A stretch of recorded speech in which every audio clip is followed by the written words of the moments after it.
we speak about the mitzvah Bikurim. There's a mitzvah that to bring the new fruits and the new grains, the mitzvah begins on Shavuos. The farmer, when the fruit starts ripening, these are the 7 species of Israel, or the grain starts ripening, he immediately identifies it by putting some kind of marker on it, and he designates it, this is the Bikurim. This is going to be the new fruit, the new grain that he's going to bring to Yerushalayim. The status of Bikurim, the word Bikurim comes from the word Bechor. It's the first of the fruits that start ripening on the tree, or the grain that starts growing. And that's the first of the farmer's produce he's bringing as a gift to Hashem. It's an expression of his beholdenness, thankfulness to Hashem for giving us the land. This is the produce of the land. So firstly, he brings it to the Beis HaMikdash, to the Temple Mount, and he makes a declaration, which the Torah speaks about. But there's an oral declaration. It's accompanied with an oral declaration. It's called Havos Bikurim, bringing of the Bikurim, and that's what we call Kriyas Bikurim, the declaration of the Bikurim.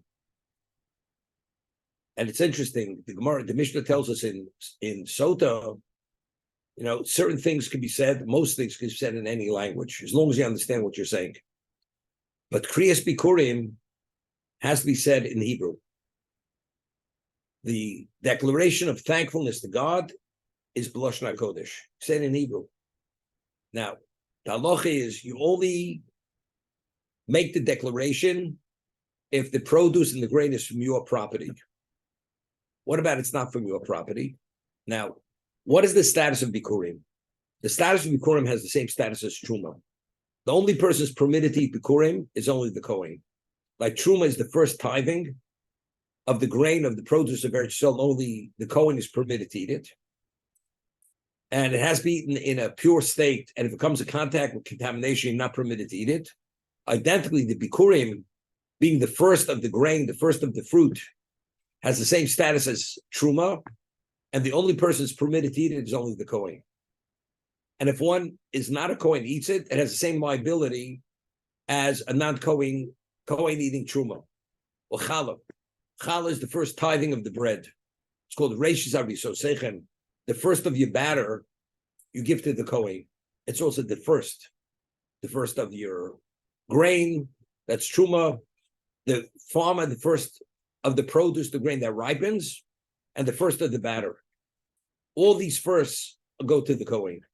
Assumes that special status of Kedusha, of sanctification, and it's only permitted to a Kohen. However, regarding Truma, there's no declaration. Declaration is made, and it's only if it grows on your land, because that's the declaration. But in terms of Bikurim, whether it's your land, not your land, if it grows, it's the first grain or fruit that ripens in Israel, it assumes the status of Bikurim. It's like Truma. However, if it grows on your land and that the farmer is bringing produce from his own land, then he makes the declaration. Okay?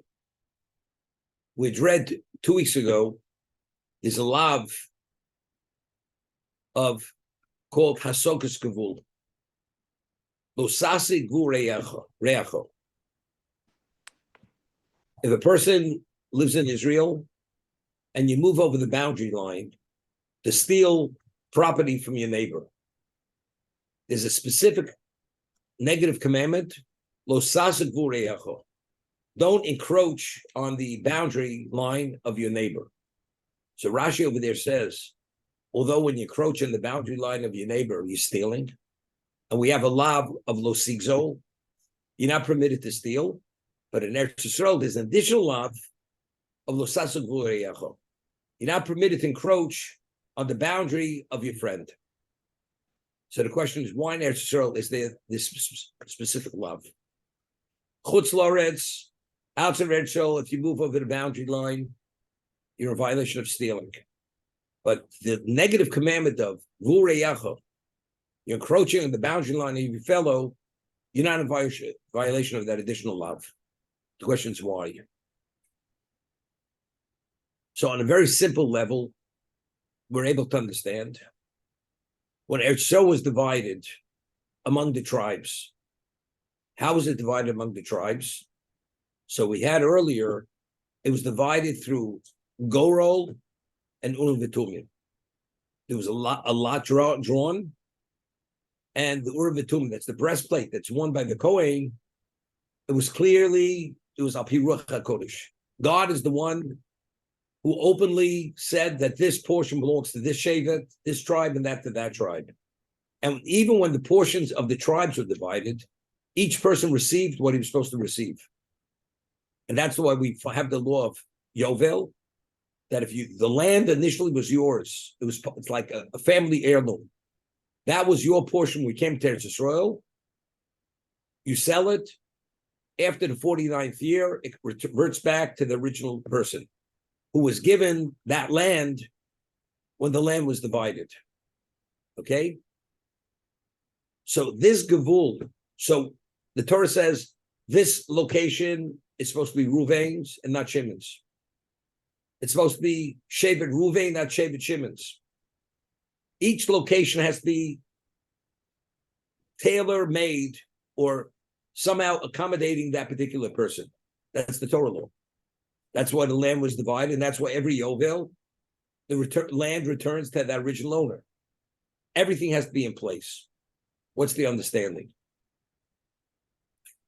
The Maharal of Prague explains that we have 70 root nations in the world. The world was divided among 70 root nations.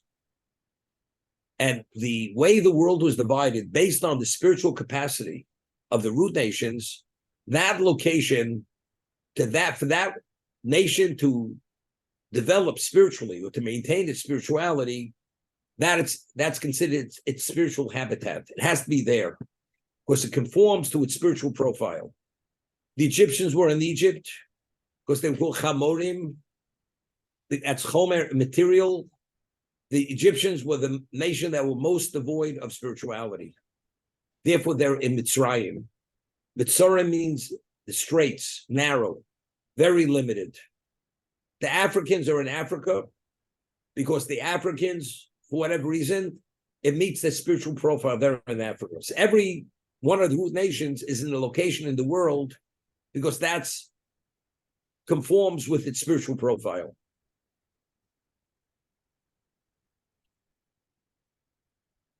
When the land was divided, although every Shevet is part of Klal Yisrael, every tribe has its unique spiritual profile.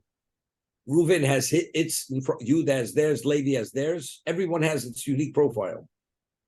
And each one complements the other. And as a whole, the 12 Ishmatim with Shevet Levi is the totality of Klal Yisrael. But each one contributes its own unique spiritual profile to create the Klal Yisrael, which is Echod.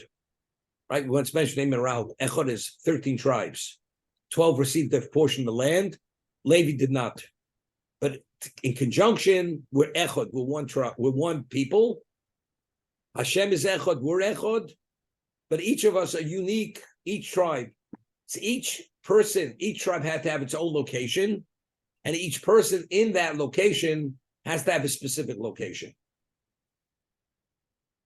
It's essential to the development of your spirituality. So if a person goes and moves over his boundary line, what is he doing?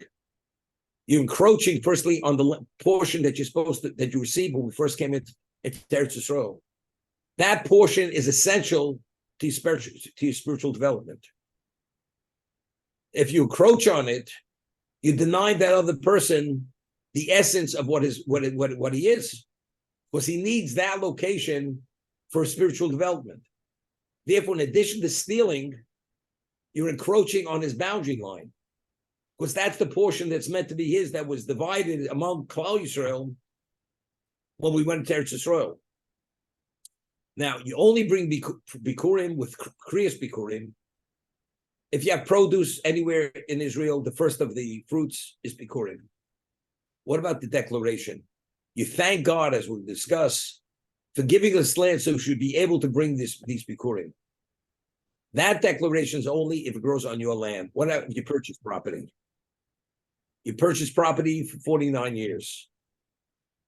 And you work the land. Every year you have new produce. The first produce that ripens is Bikurim. But the Kriyas Bikurim, the declaration of the thankfulness that I'm bringing the produce from my land, that's not said.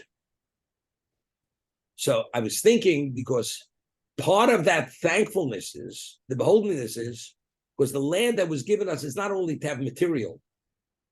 That specific portion that I'm bringing my Bikurim, that is essential, because that conforms with my spiritual profile, that I should be able to fully actualize and develop my potential in that particular location.